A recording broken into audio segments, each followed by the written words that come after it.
Hello everyone, it's Parvinder Kaur and welcome back to my channel. तो आज हम करेंगे ode to the west wind, PB Shelley की poem, जो 8th और लास्ट पोएम है जो हम लिटरेचर सेक्शन कर रहे थे for first grade English literature.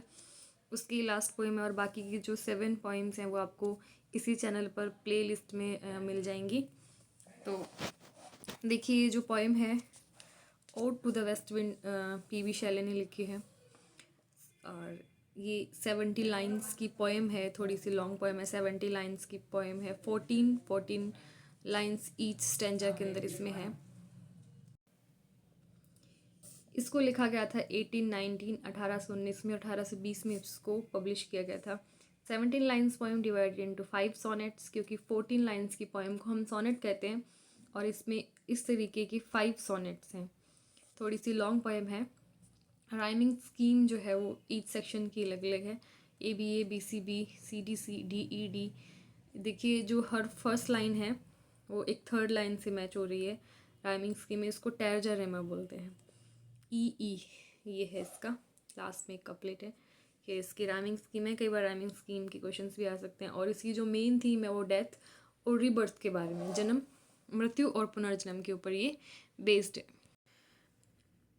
PV Shelley का जन्म 4 अगस्त 1792 को हुआ था और उनकी डेथ हुई 8 जुलाई 1822 को। इनका लाइफ स्पैन रहा 1792 से 1822 तक। इंग्लिश के रोमांटिक पोइट्स जो थे, रोमांटिक पोइट्स में से फेमस पोइट थी romantic era. His ideas were of non violence and vegetarianism. अहिंसा और वेजिटेरिज्म जो थे उनके ऊपर वर्क किया इन्होंने। ये इनके और to skylark, Hellas, a lyrical drama, और टू वेस्ट विंड, ये इनके कुछ फेमस वर्क थे। तो let's go to artist text. इसका फर्स्ट स्टेंजा करेंगे हम।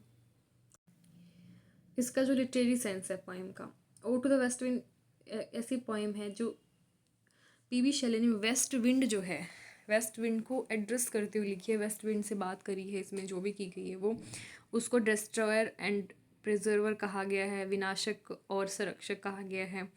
इसके अंदर जो नेचर है उसके पावर को 3 अलग अलग स्टेज में दिखाया गया है।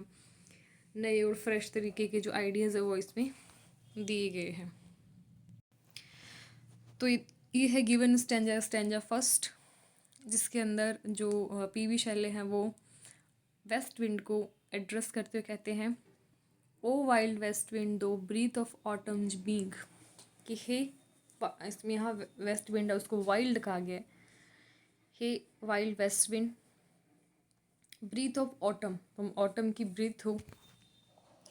Though from those unseen presence the leaves dead are driven like ghosts from an enchanted fleeing। जो वेस्ट विंड है उसकी अनसीन प्रेजेंस, ऐसी प्रेजेंस जिसको देखा नहीं जा सकता लेकिन वो प्रेजेंट रहती है, जिससे जो सूखी हुई पत्तियां हैं वो dead are driven like ghost from enchanted flame, इस तरीके से उड़ने लगती हैं, इस तरीके से भागने लगती हैं जैसे किसी मंत्रोच्चारण के बाद भूत भागते हैं। बिल्कुल इस तरीके से तुम्हारा बहाव रहता है, तुम्हारा फ्लो इतना ज़्यादा रहता है कि तुम जो भी डेड लीव्स हैं वो तुम्हारे आने से उड़ जाती हैं या भागने लगती हैं। Yellow and black and pale and hectic red, pestilence stricken multitudes O the. अब बताया गया है जो वो लीव्स हैं उनके बारे में, वो येलो, ब्लैक, पीली, काली, हल्की पीली और हेक्टिक रेड कलर की हैं।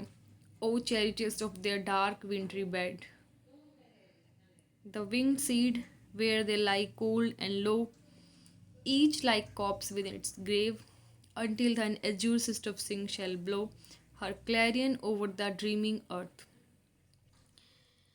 and fill with living hues orders plains and hill।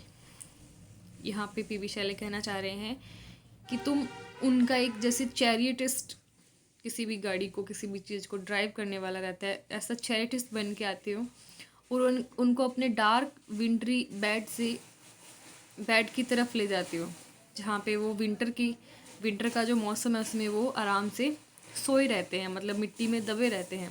The wing seed where the like cold and low, जहाँ पे वो आराम से मिट्टी में दबे रहते हैं। Each like a corpse within its grave until thine azure sister of spring shall blow, और ये जब तब तक अपनी कब्र में या ज़मीन के अंदर दबे रहते हैं जब तक कि तुम्हारी बहन, एज योर सिस्टर, मतलब एज योर का मतलब यहाँ ब्लू है, जब तक कि तुम्हारी बहन स्प्रिंग नहीं आती, जब तक कि बसंत ऋतु नहीं आती, तब तक ये जो है मिट्टी के अंदर बीज दबे रहते हैं। हर क्लेरियन ड्रीमिंग अर्थ, जब तक कि वो अपना एक वाद्य यंत्र है वो नहीं बजाती स्प्रिंग ऋतु। Driving sweet birds like flocks to feed in the air. और यहाँ जो लिखा हुआ ब्रैकेट में इसमें कहना चाह रहा है कि जब स्प्रिंग आती है, तो जब स्प्रिंग का मौसम आता है तो जो बीज हैं, जो सीड्स हैं, उनमें से स्वीट बर्ड्स निकल जाती हैं जिनकी खुशबू हवा में, मैदानों में, सब जगह पे, एवरीवेयर फैल जाती है। Wild spirit which art moving everywhere, destroyer and preserver hear O hear. वो कहता है कि तुम ही डिस्ट्रॉयर हो और तुम ही प्रिजर्वर हो, तुम ही तबाही, तुम ही इनको नष्ट करने वाली हो, तुम ही इनका मिट्टी में दबाकर इनका संरक्षण करने वाली हो, इसलिए इनको डिस्ट्रॉयर एंड प्रिजर्वर कहा गया है। हियर ओ हियर, सुनो ओ सुनो, ये इसका एक स्टेंजा हुआ। नेक्स्ट